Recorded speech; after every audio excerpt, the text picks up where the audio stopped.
beautiful legacy. Every line, every curve leaves a trace of who we were. Hello and welcome to Beautiful Legacy. I'm your host, Tiago Pinto. This season, we are exploring how the supermarket stopped being a warehouse of goods and became a designed environment, structured, authored, and coherent across every touchpoint. Today's episode is about a brand that appreciated retail differently, not as accumulation, not as expansion, but as organization. This is the legacy of Albert Heijn.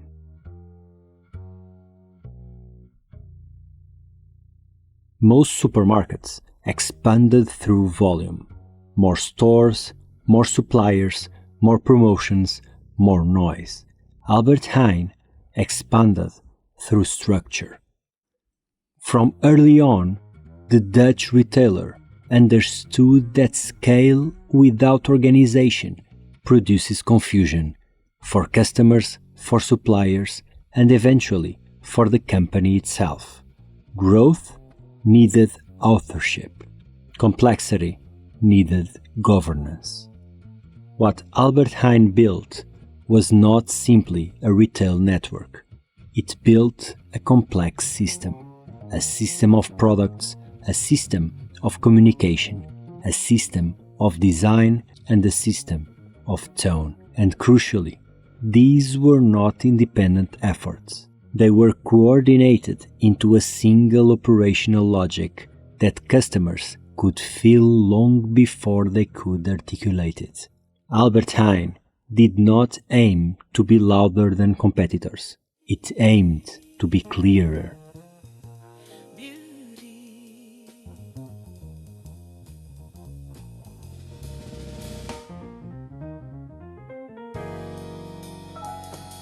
Private label existed long before Albert Heijn refined it, but Albert Heijn transformed private label into governance. Instead of treating own brand products as cheaper alternatives to national brands, the company treated them as instruments of control. Through private label, Albert Heijn defined assortment logic, pricing architecture, quality benchmarks, and visual hierarchy, all this simultaneously. This was structural thinking. Private label allowed Albert Heijn to decide what belonged on the shelf, not only commercially, but culturally. It enabled consistency across categories, predictability across price tiers, and continuity across time. From AH Basic to AH Excellent, the architecture of private label communicated order without explanation. Customers learned to navigate the store through these internal systems, rather than external advertising claims. What mattered was that Albert Heijn organized choice.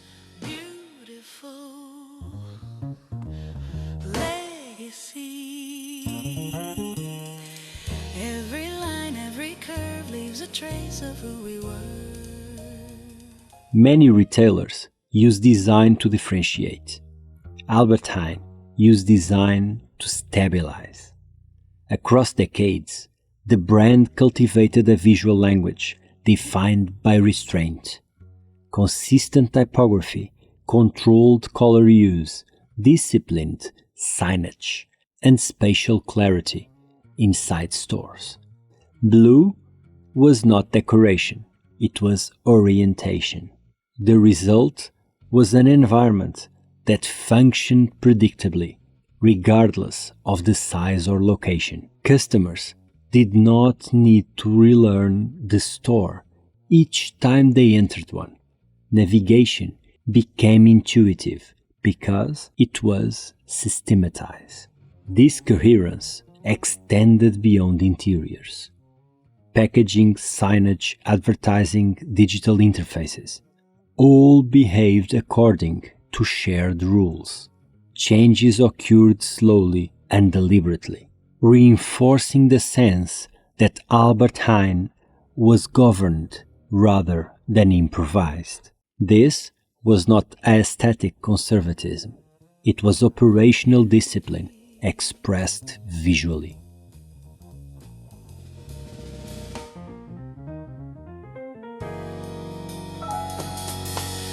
Beautiful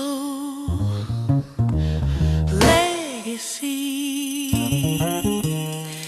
Every line, every curve leaves a trace of who we were. Albert Heijn also understood something many retailers overlooked. Tone is infrastructure.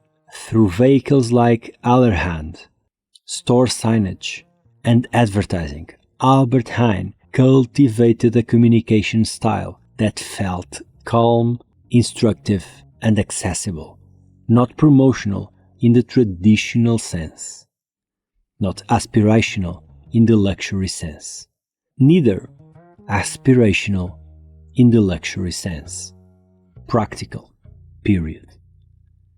Recipes explained rather than dazzled.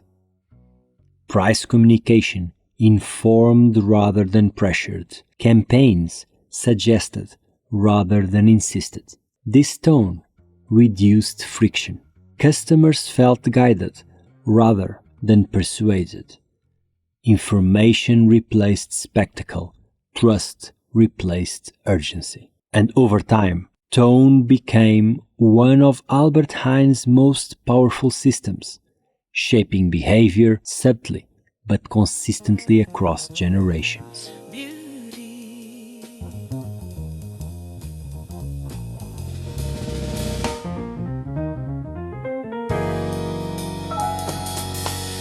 Beautiful legacy. Every line, every curve leaves a trace of who we were. The world we inherited from Albert Heijn. When Albert Heijn began consolidating its approach in the mid-20th century, food retail was still fragmented and unstable. Independent grocers dominated local markets. Product standards varied widely. Communication lacked consistency. Supermarkets were emerging, but their logic was still unsettled. Many relied heavily on supplier messaging. Others competed almost exclusively on price. Few developed coherent internal systems capable of scaling without losing clarity. In this context, Albert Heijn chose a different path. Instead of amplifying external voices, it centralized authorship. Instead of increasing complexity, it structured it. This decision would define the modern European supermarket.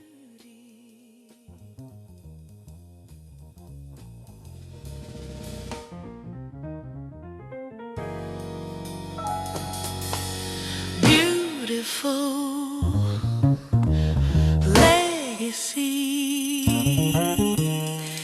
Every line, every curve leaves a trace of who we were. The deeper contribution of Albert Heijn was not any single innovation. It was the demonstration that retail could behave like infrastructure, reliable, predictable, quietly sophisticated. Customers returned not simply because of assortment or price, but because the experience felt stable. Shopping required less cognitive effort. Decisions felt supported rather than forced. This reduced friction created loyalty that marketing alone cannot achieve. Albert Heijn showed that when structure enters retail, emotion follows.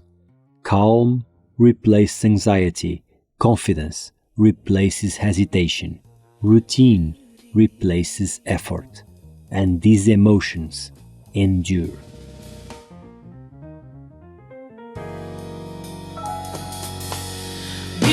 beautiful legacy. Every line, every curve leaves a trace. Albert Heijn did not reinvent the supermarket through spectacle. It imposed order in a category prone to excess, of promotions, of messaging, of variety, and speed. Albert Heijn introduced governance. It treated retail not as a theater, but as a system to be designed. That decision reshaped how supermarkets operate across Europe, because when a retailer behaves coherently across decades, across formats, technologies, and generations, it communicates something fundamental. We know how this works. We will keep it working. You can rely on us. Albert Heijn demonstrated that authorship in retail requires more than personality. It requires structure. And that, truly, is a beautiful legacy. Beautiful legacy. Every line, every curve leaves a trace of who we were. You've been listening to A Beautiful Legacy. This month, we explore the people and the brands who transformed the supermarket into a designed system. From frozen food logistics to communication frameworks, from store choreography to private label governance. In the coming episodes, we will look into figures who shaped retail infrastructure in equally radical ways. If you enjoyed this episode, follow the show and join me again every Tuesday and Thursday. Until then, keep noticing the beauty people leave behind. Beautiful legacy. Every line, every curve leaves a trace of who we were.